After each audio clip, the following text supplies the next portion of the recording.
équilibres industriels basculent, où les sanctions redessinent les alliances et où les chaînes d'approvisionnement se fracturent, une question s'impose. Comment une entreprise au cœur de l'industrie russe a-t-elle réussi à ne jamais s'arrêter, pas un seul jour, malgré une rupture brutale avec l'Occident? Et surtout, comment est-elle passée de 70 à 3800 véhicules militaires produits par an en un temps record? Ce que vous allez découvrir aujourd'hui va bien au-delà d'un simple constructeur automobile.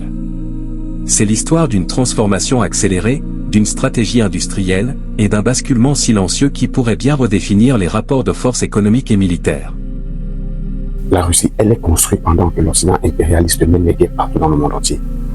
Les amis, je vous invite à écouter attentivement cette vidéo.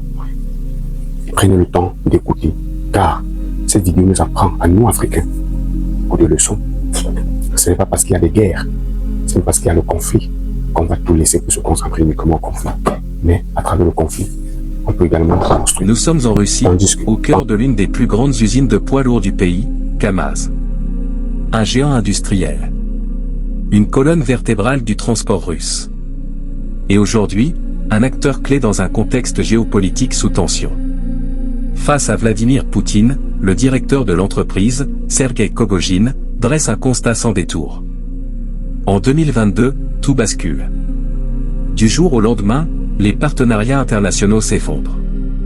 Les chaînes d'approvisionnement sont coupées. Les grands groupes occidentaux se retirent. Pour une entreprise intégrée à l'industrie mondiale, c'est un choc. Un test de survie. Mais ce qui va suivre est loin du scénario attendu. Pas un seul jour d'arrêt. C'est la phrase qui résume tout. Malgré la rupture avec ses partenaires européens, KAMAZ continue de produire. Pas de pause. Pas de ralentissement. Pas d'effondrement.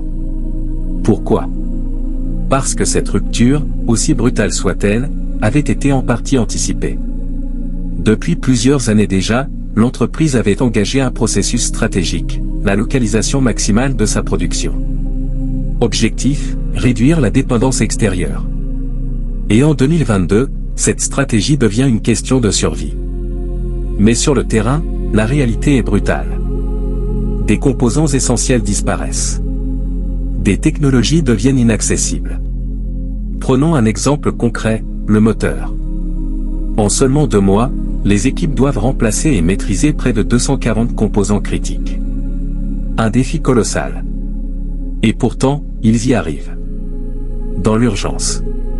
Sous pression. Sans filet. En parallèle, un autre chantier démarre, la refonte complète d'une nouvelle génération de véhicules. La série K5. Un projet presque terminé, qu'il faut reprendre à moitié. Changer les composants. Repenser certaines structures. Adapter toute la chaîne de production. Résultat. Une nouvelle gamme de camions modernes, plus puissants, plus autonomes, et entièrement adaptés aux nouvelles contraintes. Mais KAMAZ ne se contente pas de survivre. L'entreprise améliore ses performances. Les nouveaux moteurs passent à 13 litres. La puissance atteint 560 chevaux. Les intervalles de maintenance s'allongent jusqu'à 120 000 km. Autrement dit, des véhicules plus rentables, plus robustes, et mieux adaptés aux conditions extrêmes. Et ces conditions, KAMAZ les connaît bien. Sibérie. Grand Nord. Terrains impraticables. Là où, autrefois, dominaient des marques comme Mercedes ou Volvo. Aujourd'hui, la transition est en marche. Mais ce qui se joue ici dépasse le simple marché civil. Car une autre transformation, plus discrète mais bien plus stratégique, est en train de s'opérer. Avant 2022, KAMAZ produisait environ 70 véhicules militaires par an. Aujourd'hui, 3800. Une multiplication par plus de 50. En un temps record. Ce changement d'échelle est spectaculaire. Mais il ne s'agit pas seulement de quantité. C'est toute une nouvelle génération de véhicules qui voit le jour. Des modèles conçus en collaboration directe avec les forces spéciales. Des véhicules capables de transporter des troupes, de résister aux éclats, aux mines, aux attaques. Certains peuvent accueillir jusqu'à 10 soldats. D'autres sont spécialisés dans l'évacuation des blessés. Comme le modèle Linza, capable de transporter 4 blessés allongés et 6 assis, tout en traversant des zones à haut risque. Et derrière chaque véhicule produit, un message fort est transmis aux employés. Chaque camion peut sauver 10 vies. Un argument qui change tout. Car ici, la production ne repose pas seulement sur des objectifs économiques. Elle repose aussi sur une motivation humaine. Une implication personnelle. Pendant plus de 2 ans, les équipes travaillent sans relâche. Pas de week-end. Pas de vacances. La demande explose. La pression est constante. Mais l'entreprise tient. En parallèle, Kamaz s'implique directement dans le soutien logistique. Des convois humanitaires sont organisés. Plus de 1500 tonnes de matériel envoyées. Pièces détachées. Véhicules. Équipements. Technologie. Effet notable, les employés eux-mêmes participent financièrement. Mais pour comprendre la solidité de Kamaz, il faut regarder au-delà de la production. Il faut observer son modèle social.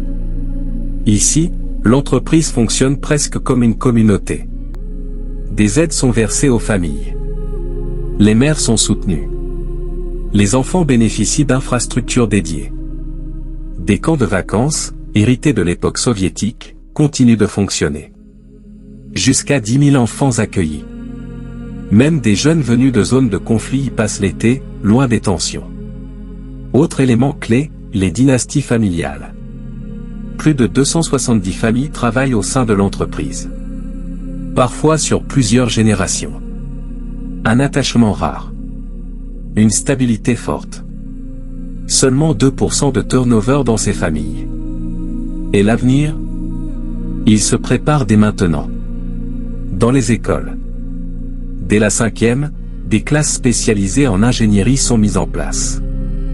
Résultat, 85% des élèves poursuivent dans des filières techniques.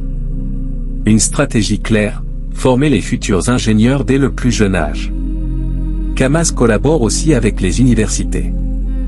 Laboratoires modernes. Recherche appliquée.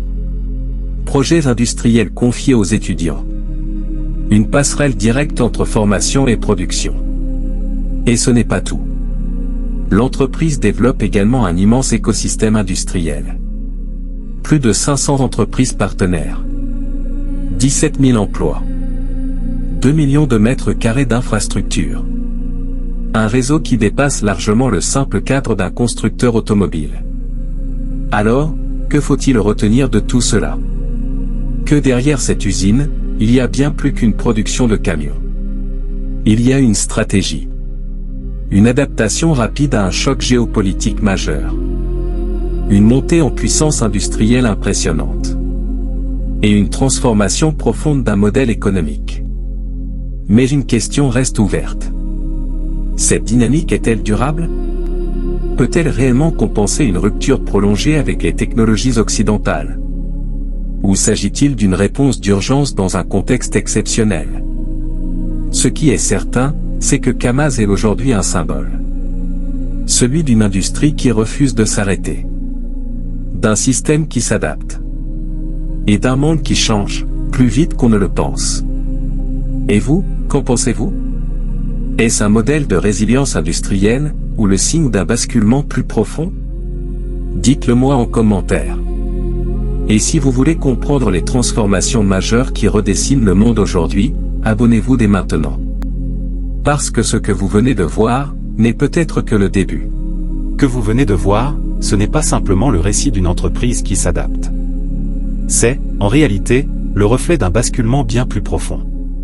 Un basculement industriel, stratégique, et même civilisationnel. Car derrière les chiffres impressionnants, 3800 véhicules militaires, une production relancée en urgence, une dépendance réduite, il faut savoir lire entre les lignes.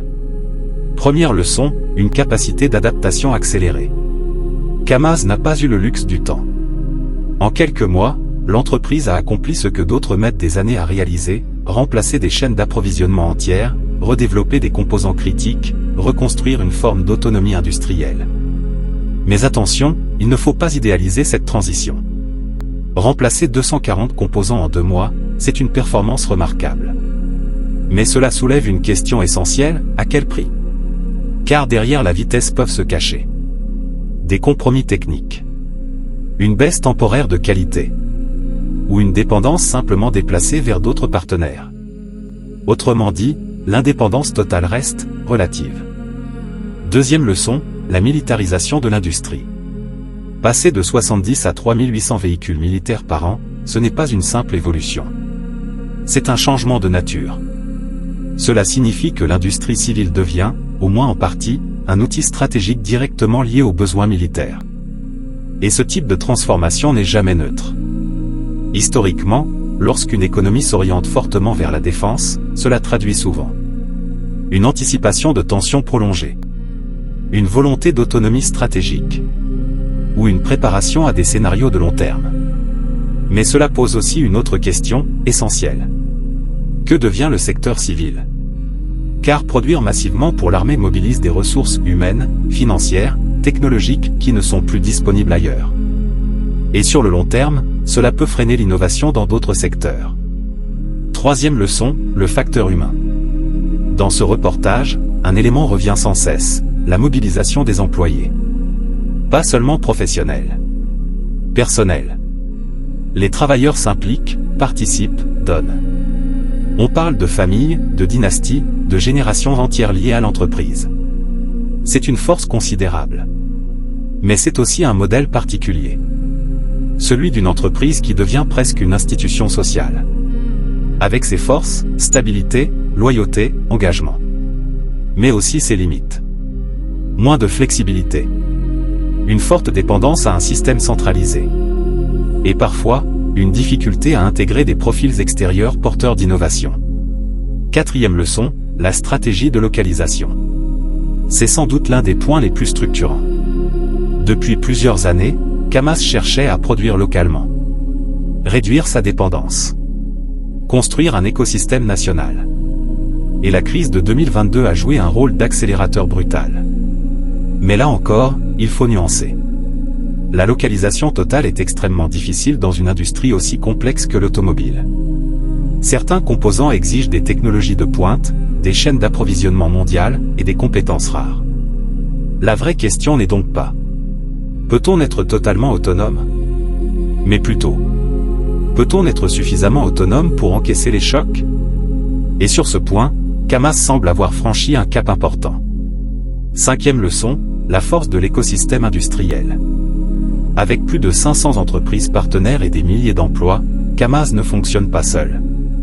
C'est un réseau. Un système interconnecté. Et c'est précisément ce type de structure qui permet de résister aux crises. Plus un écosystème est dense, plus il peut absorber les chocs, redistribuer les ressources et s'adapter rapidement. Mais cela implique aussi une coordination forte et souvent, un pilotage centralisé. Au-delà des chiffres, la dimension symbolique.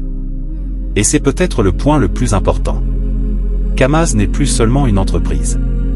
C'est devenu un symbole. Le symbole d'une industrie qui tient malgré les sanctions. Le symbole d'une volonté de résilience. Et surtout, le symbole d'un monde qui se fragmente. Car au fond, ce que cette histoire révèle, c'est que nous sortons progressivement d'une mondialisation classique. Nous entrons dans une ère de blocs économiques. Des blocs qui cherchent à sécuriser leur chaîne d'approvisionnement, à réduire leur dépendance et à renforcer leur souveraineté. Et dans ce nouveau contexte, des entreprises comme Kamaz deviennent des pièces stratégiques. Alors, ce modèle est-il durable? À court terme, oui. La capacité de réaction est réelle. La production est maintenue. L'adaptation fonctionne. Mais à long terme, les défis sont nombreux. Maintenir un niveau technologique compétitif. Continuer à innover sans accès complet aux technologies mondiales. Éviter l'isolement industriel. Et surtout, trouver un équilibre entre production civile et militaire. Car l'histoire nous le montre. L'autonomie contrainte peut être une force, mais aussi une limite. En conclusion, ce que vous venez de voir, est-ce une démonstration de résilience impressionnante? Une réponse efficace à une crise majeure? Ou le début d'un modèle plus fermé, plus stratégique, mais aussi plus risqué? La réponse dépendra du temps. Et surtout, de l'évolution du contexte international. Une chose est certaine. Les règles du jeu industriel sont en train de changer. Et les entreprises qui survivront ne seront pas forcément les plus grandes, mais celles capables de s'adapter le plus vite. Et vous, quel est votre avis? Cette transformation vous semble-t-elle solide ou fragile sur le long terme? Ce modèle, pendant que l'Occident impérialiste crée des guerres partout dans le monde entier, la Russie, elle est construite. Merci les amis d'avoir pris le temps d'écouter notre vidéo, cette vidéo. Je vous invite à liker, à commenter et surtout les amis, donnez-moi votre avis en commentaire. Je vous en prie.